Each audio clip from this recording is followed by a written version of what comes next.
Okay, David Gillette, SOT Category 1 video. And first I'm going to start with the heel long leg length analysis. I'm going to be grabbing the patient's medial malleoli, having the patient push both his ankles out outside of him.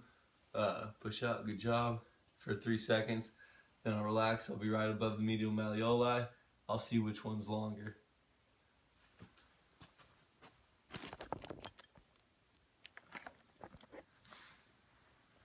Alright, the next step in Category 1 is to be doing the trap fiber analysis.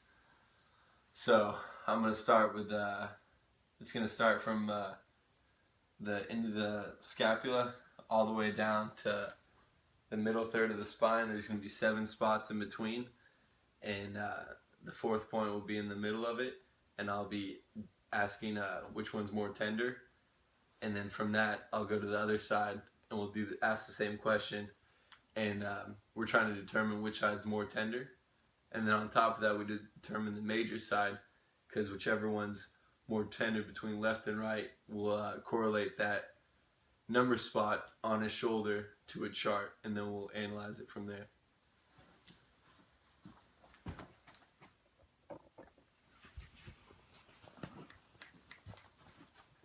Alright, the next step will be the heel tension, and I'm going to be assessing which ankle has more movement essentially. We're grabbing right above the ankles, and I'll just be feeling which one has more internal rotation. And I feel like the right has more restriction, so then I would say he is a right major.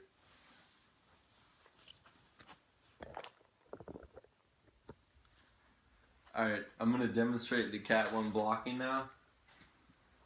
So both blocks, it would be going down into his hip on this side, right above the iliac crest, and then right under his greater trochanter on this side, and both blocks would be coming at a point with each other.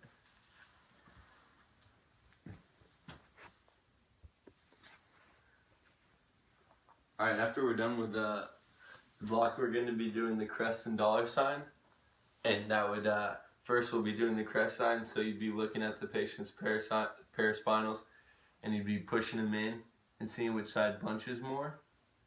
And the side with that bunches more, we're going to be calling that the less tone side, or the minor side. So the one with more tone would be the major. And then for the dollar sign, we go 2 inches out, or 3 inches out from the PSIS down 2 inches, and then we'll be feeling in the glute, and we're looking for the one with more tone again, and that would be the major side.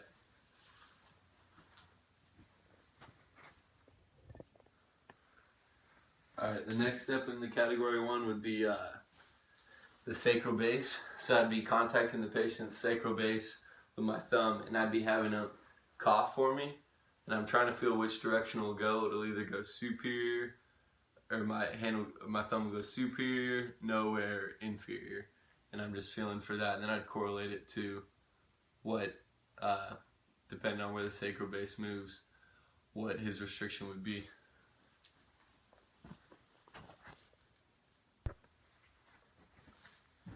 The final step in Category 1 would be the vasomotor.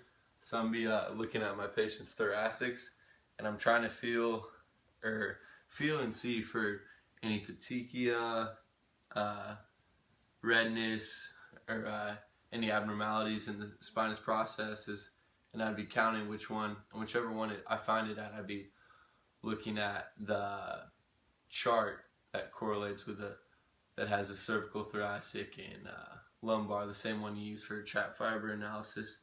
I'd be looking at that, and then be fixing the cervicals, and then I'm just doing that cervical until I feel almost the moisture coming into my skin again.